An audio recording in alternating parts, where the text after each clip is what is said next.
నమస్తే సకలు. ఈరోజు కథ పేరు నిజమైన గొప్పవాళ్ళు. శ్రవణానందుడు అనే ధనవంతుడు పెద్దలు సంపాదించిన ఆస్తిని అనుభవిస్తూ గ్రంథపఠనంతో కాలయాపన చేస్తూ ఉన్న ఊళ్ళోనే సుఖంగా బతుకుతూ వచ్చాడు. ఒకనాడు అతని ఇంటికి ముగ్గురు బంధువులు వచ్చారు.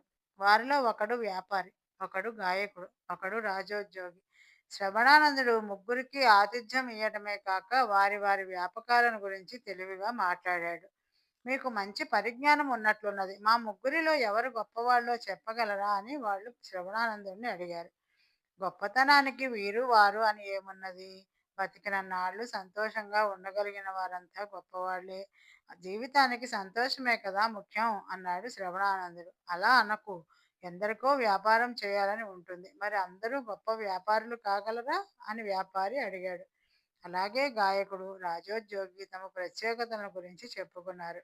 శ్రవణానందుడు నవ్వి, ఆ మాటకు వస్తే మీలో గొప్పతనం ఏమీ లేదు. నేను మీ ముగ్గురిని మీ వ్యాపకాలలో మించగలను అన్నాడు.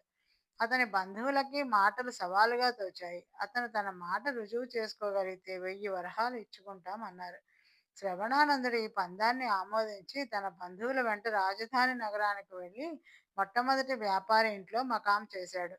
వ్యాపారికి ఎన్నో దుకాణాలు ఉన్నాయి. వాటిలో కూరగాయల దుకాణం కూడా ఉన్నది. శ్రవణానందుడు వ్యాపారి దుకాణం నుంచి గంపెడు వంకాయలు తీసుకుని వేరే కూర్చున్నాడు. అతను కొనడానికి వచ్చిన వారికి అందరికన్నా వంకాయల ధర హెచ్చుగా చెప్పాడు. ఇతరుల కన్నా ధర హెచ్చు చెప్తున్నావే అని అడిగిన వారికి శ్రవణానందుడు, నాణ్యాన్ని బట్టి ధర ఉంటుంది. ఇతరులు అమ్మే సరుకు అయితే నేనెందుకు హెచ్చు ధర చెప్తాను? నా సరుకు అందరూ కొనేది కాదులేండి. ధనగుప్తుడు గారు ఎప్పుడు నా దగ్గరే కొంటారు అనేవాడు. అది అసలే ధనికులు కొనుక్కునే బజారు. కాస్త డబ్బు కలవాళ్ళం అనుకునే వారికి అతని దగ్గర వంకాయలు అతను చెప్పిన ధరకే కొనడం తన తాహతుకు నిదర్శనం అనిపిస్తుంది వారికి. అతని సరుకంతా అమ్ముడుపోయి చాలా లాభం వచ్చింది. మరునాడు శ్రవణానందుడు సామాన్యుల బజారుకు వెళ్ళాడు. అక్కడ అతను తన సరుకు మీద తక్కువ లాభం వేసుకుని ఇతరుల కన్నా చౌకగా సరుకంతా అమ్మేసి అమ్మకం హెచ్చుగా జరిగిన కారణంగా హెచ్చు లాభం తీశాడు. నీ తెలివితేటలు 1000 వరహాల విలువవే అంటూ అతని బంధువైన వ్యాపారి శ్రవణానందుడికి 1000 వరహాలు ఇచ్చేశాడు. శ్రవణానందుడు అక్కడి నుంచి గాయకుడి ఇంటికి మకాం మార్చాడు. ఇక్కడ అతను రోజు గాయకుడి వద్దనే సంగీతం అభ్యసిస్తూ రోజు సాయం సమయాలలో ఎక్కడికో వెళ్ళి వస్తూ ఉండేవాడు. ఒకరోజు అతను ఒక లేడిని తీసుకువచ్చి మన మధ్య సంగీతం పోటీ జరిగితే ఎవరు నెగ్గింది ఈ లేడి చెప్తుంది అని గాయకుడితో అన్నాడు. ఇద్దరికీ పాటల్లో పోటీ అని తెలిసి చుట్టుపక్కల వాళ్ళు చాలా మంది వచ్చారు. ముందు గాయకుడు అద్భుతంగా పాడి అందరి మెప్పు పొందాడు. తర్వాత శ్రవణానందుడు ఒక విరహ గీతం పాడాడు. తన ప్రియురాలైన రాణి కోసం ప్రియుడు పాడే గీతం అది. అతని పాట బొత్తిగా పాడుగా లేదు. కానీ అతను పాట ఆరంభించగానే లేడి వచ్చి అతని ముందు నిలబడి అతని పాట అయిపోయేదాకా విని తర్వాత అవతలికి వెళ్ళిపోయింది. వినేవాళ్ళు, గాయకుడు కూడా నిర్ఘాంతపోయారు. అందరూ శ్రవణానందుడిని మెచ్చుకున్నారు. పాటతో జంతువుని ఆకర్షించడం అంటే మాటలా? గాయకుడు శ్రవణానందుడికి 1000 వరహాలు ఇచ్చుకుంటూ మృగాన్ని కూడా నీ పాటతో ఎలా ఆకర్షించావు అని అడిగాడు. ఇందులో పెద్ద విశేషమేమీ లేదు. నేను లేడికి అర్థమయ్యే పాట పాడాను. దాన్ని ముందుగానే తయారు చేశాను. దాని పేరు రాణి. తన పేరు విని అది నా ముందుకు వచ్చింది అన్నాడు శ్రవణానందుడు. అక్కడి నుంచి అతను రాజోద్యోగి ఇంటికి వెళ్ళి నీకు రాజు చేత మంచి బహుమతి ఇప్పించగలను అన్నాడు.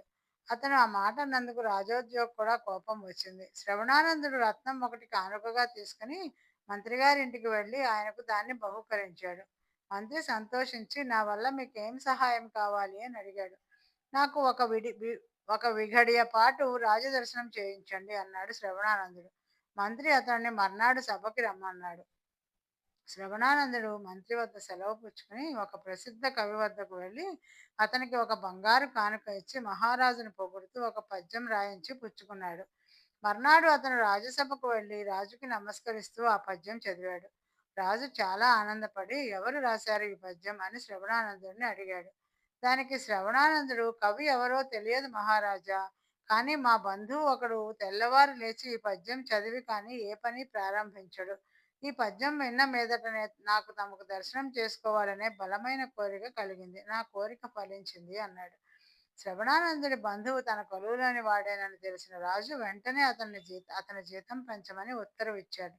రాజోద్యోగి శ్రవణానందుడికి సంతోషంగా 1000 వరహాలు ఇస్తూ నువ్వు నాకు చేసిన మేలుకి బహుమానం చాలదు అన్నాడు. తర్వాత ముగ్గురు బంధువులు శ్రవణానందుడితో, నీలో ఇంత శక్తి ఉంది. ఆ మారుమూల పల్లెటూళ్ళలో నివురుగప్పిన నిప్పులాగా ఎందుకుంటావు? మా మాట విని రాజధానికి వచ్చెయ్యి. ఇక్కడ నీ తెలివితేటలు అఖండంగా రాణిస్తాయి అన్నారు. శ్రవణానందుడు నవ్వి, నా విజయాలు క్షణికమైనవి. మీలాగా మీ మీ వృత్తులలో నిలదొక్కుకొని రాణించటం తేలిక కాదు.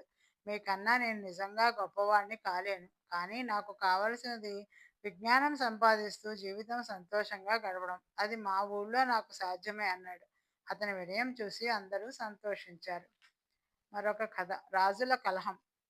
సుదర్భదేశపు రాజకుమారి చంపావతి అతిలోక సౌందర్యవతిగా పేరుగాంచింది. ఆమె అందాన్ని చూసి మోహించిన అనేక మందిలో సునాగ దేశపు రాజు జయచంద్రుడు ఒకడు. చంపావతికి స్వయంవరం అని తెలియగానే జయచంద్రుడు ఎంతో ఉత్సాహంగా సుదర్భ దేశం తరలి వెళ్ళాడు. అయితే స్వయంవరంలో చంపావతి పున్నాగ దేశ రాజు ఉదయసేనుడి మెడలో వరమాల వేసింది. సునాగ, పున్నాగ దేశాలు ఇరుగు పొరుగున ఉన్నాయి. చాలా కాలంగా రెండు దేశాలకి పడడం లేదు. అందుకు కారణం జయచంద్రుడి అసూయ. ఉదయసేనుడు సమర్థుడైన పాలకుడు. స్వయంవరం ముగియగానే జయచంద్రుడు పెద్దగా అరుస్తూ, చంపావతి ఎందుకు పనికిరాని అసమర్థుణ్ణి వరించడం తనకు బాధగా ఉన్నది అన్నాడు.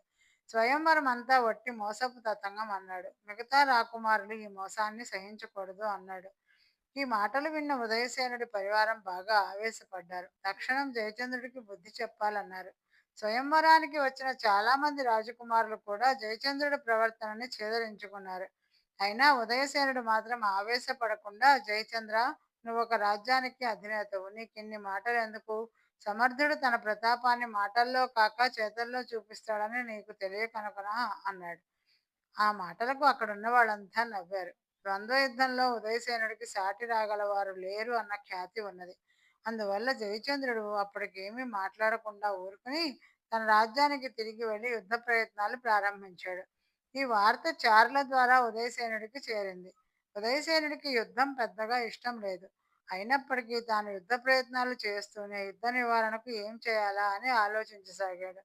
ముందుగా జయచంద్రుడికి రాయబారం పంపడం మంచిదని అతడికి తోచింది. వెంటనే ఒక రాయబారిని పంపాడు. జయచంద్ర, కలహం నీకు నాకు మధ్య. అలాంటప్పుడు రెండు దేశాల మధ్య యుద్ధం తెచ్చిపెట్టి ఎందరో అమాయక ప్రజల చావుకి కారణం కావడం నాకు ఇష్టం లేదు. కనుక యుద్ధ ప్రయత్నాలు మానవలసిందిగా కోరుతున్నాను అన్నాడు. ఈ రాయబారం విని జయచంద్రుడు పెద్దగా నవ్వి రాయబారిని అవమానించాడు. జయచంద్రుడి మంత్రి మాత్రం, ప్రభు, ఉదయసేనుడు పిరికి పంద కాదు. ఈ విషయం మీరు ఆలోచించండి. మన ప్రజలు కూడా ఉదయసేనుడిని ద్వేషిస్తుంటేనే మనం పున్నాగ దేశంపై యుద్ధానికి వెళదాం అన్నాడు. జయచంద్రుడికి ఒకరోజు చంపావతి నుంచి రహస్య లేఖ ఒకటి అందింది. దానిలో ఇలా ఉన్నది: స్వయంవరంలో ఉదయసేనుని వరించడం పొరపాటని ఇప్పటికీ గ్రహించాను. అయినా మించిపోయిందేమీ లేదు. పున్నాగ దేశపు రాణిగా నాకు కోటలోని ఆయువు పట్లన్నీ తెలుసు. నువ్వు నన్ను రాణిగా చేసుకుంటానంటే నిన్ను పున్నాగ దేశపు రాజుని చేస్తాను. నీ కోసం సరిహద్దు అటవుల్లో వేచి ఉంటాను అని ఆ లేఖ సారాంశం. మూర్ఖుడైన జయచంద్రుడు ఈ లేఖను మంత్రికి కూడా చూపించకుండా కొద్ది పరివారంతో సరిహద్దు అడవుల్లోకి వెళ్ళి అక్కడ ఉదయసేనుడికి బందీగా దొరికిపోయాడు. ఉదయసేనుడు జయచంద్రుడిని సగౌరవంగా రాజభవనానికి తీసుకెళ్లి అక్కడ విడిదిలో ఉన్న అన్ని సౌకర్యాలు ఏర్పాటు చేశాడు. తర్వాత ఉదయసేనుడు సునాగదేశపు మంత్రికి ఈ విధంగా లేఖ రాశాడు: మీ రాజు జయచంద్రుడు ఇప్పుడు నా దగ్గర బందీగా ఉన్నాడు. ఈ సంగతి రహస్యంగా ఉంచండి. మీ రాజుకి ఎలాంటి హాని జరగదు. ఆయన కొంతకాలం మా అతిథిగా ఉండి మీ దేశం తిరిగి వస్తాడు. ఈలోగా మీరు యుద్ధ ప్రయత్నాలు మాని ప్రజోపయోగమైన కార్యాలు చేయండి. జయచంద్రుడు ప్రజల్లో నాటిన విషబీజాలు తొలగించి ఇరుగు పొరుగు దేశాల మధ్య స్నేహ సంబంధాలు వృద్ధయ్యేలాగా ప్రయత్నించండి. ఇప్పుడు యుద్ధం జరిగితే కొన్ని వేల కోట్ల ప్రజాధనం నష్టమవుతుంది. మీ దేశంలో ప్రజా సంక్షేమ కార్యక్రమాలు చేపట్టడానికి మా దేశం తరఫున 10 కోట్ల వరహాలు కానుకగా ఇవ్వగలను. ఇది మన రెండు దేశాల మధ్య యుద్ధాన్ని ఆపినందుకు మీకు ప్రతిఫలం. ఈ లేఖ చదివి జయచంద్రుడి మంత్రి చెలించిపోయాడు. ఉదయసేనుడి మంచితనం ఆయనకి అర్థమైంది. వెంటనే ఆయన రాజు లేడు అన్న విషయాన్ని బయటికి పొక్కనివ్వకుండా రాజ్యపాలన కొనసాగించాడు. అంతేకాక ఉదయసేనుడు పంపిన డబ్బుతో ఉదయసేనుడి పేర ఎన్నో ప్రజా సంక్షేమ కార్యక్రమాలు ఆరంభించాడు. ఉదయసేనుడు జయచంద్రుడిని 6 మాసాల పాటు తనకు బందీగా ఉంచుకున్నాడు. ఈ కాలంలో అతడికి ఎన్నో హితబోధలు చేశాడు. అతన్ని వదిలిపెట్టే ముందు తాను మంత్రికి పంపిన లేఖ గురించి వివరించి, నువ్వు నాకు బందీవన్న సంగతి అతి రహస్యంగా ఉంచబడింది. నువ్వు మారువేషంలో నీ దేశం ప్రవేశించు. నీ ప్రజలు నన్ను గురించి ఏమనుకుంటున్నారో నువ్వే స్వయంగా విను. వాళ్ళు నన్ను ద్వేషిస్తూ ఉంటే మనం యుద్ధం చేద్దాం. లేని పక్షంలో మనమిద్దరం మాత్రం ద్వంద్వ యుద్ధానికి తయారవుదాం అన్నాడు. జయచంద్రుడు మారువేషంతో తన దేశం ప్రవేశించాడు. ఎక్కడ చూసినా ఉదయసేనుని గురించిన స్తోత్ర పాఠాలే వినపడుతున్నాయి. ఉదయసేనుడి పేరిట రాజ్యంలో ఎన్నో బావులు, చెరువులు, ధర్మశాలలు, ఉచిత వైద్యశాలలు వెలిశాయి. సునాగదేశపు ప్రజలంతా ఇప్పుడు పున్నాగదేశం పట్ల స్నేహభావంతో ఉన్నారు. జయచంద్రుడు రాజధాని చేరుకుని మంత్రిని కలుసుకుని ఏమిటిదంతా అని అడిగాడు. తమ రాజు తిరిగి వచ్చినందుకు మంత్రి ఎంతగానో సంతోషించి, ప్రజలు క్షేమంగా ఉన్నారు ప్రభు, ఉదయసేనుడు అన్నమాట నిలబెట్టుకున్నాడనమాట అంటూ ఎంతగానో శ్లాఘించాడు. దానికి జయచంద్రుడు కోపగించుకుని, నా శత్రుదేశపు రాజుకి స్తోత్రపాఠాలు పలుకుతావా, నువ్వు రాజద్రోహివి కావా అన్నాడు. ప్రభు, ప్రజలు ఉంటేనే కదా రాజుకి మనుగడ. యుద్ధం ప్రజల మనుగడకే ముప్పు తెస్తుంది. ఈ 6 మాసాల్లోనూ నేను ఎన్నో ప్రజోపయోగకరమైన పనులు చేయగలిగాను. యుద్ధ ప్రయత్నాలు మానడం వల్ల పొదుపైన డబ్బులో కొంత భాగం ఉదయసేనుడు మనకి పంపాడు. దానివల్ల ఎన్నో మంచి పనులు జరిగి మన ప్రజలు సుఖపడుతున్నారు. మీరు అవమానకరంగా మాట్లాడినా సహించడమే కాక మిమ్మల్ని బందీగా పట్టుకొని కూడా మన రాజ్యాన్ని ఆక్రమించే ప్రయత్నం ఉదయసేనుడు చేయలేదు. ఆయన గొప్పతనాన్ని నాతో పాటు తమరు ఎందుకు అంగీకరించరు అన్నాడు మంత్రి. తమ దేశం సుభిక్షంగా ఉండడం కళ్ళారా చూసిన జయచంద్రుడికి మంత్రి మాటలతో జ్ఞానోదయమైంది. ఆయన ఉదయసేనుడికి అప్పటికప్పుడే ఒక లేఖ రాసి పంపాడు. మిత్రమా, నా ప్రజలు నాకంటే ఎక్కువగా నిన్నే అభిమానిస్తున్నారు. ప్రజలు మనసు మార్చడం రాజు చేతిలో పని అని నువ్వు నిరూపించావు. నేనిప్పుడు నీ దేశంతో యుద్ధానికి కానీ నీతో ద్వంద్వ యుద్ధానికి కానీ తలపడబోవటం లేదు. నిన్ను నా దేశానికి ఆహ్వానిస్తున్నాను, స్నేహపూర్వకమైన ఆలింగన కోసం. ఉదయసేనుడు ఆ లేఖ చదివి ఎంతగానో సంతోషించాడు. ఆ తర్వాత పున్నాగ దేశాల మైత్రి తరతరాలుగా వర్ధిల్లింది. ఈ రోజుకి కథ సమాప్తం సకులు. తిరిగి మరొక కథతో రేపు కలుద్దాం. నమస్తే.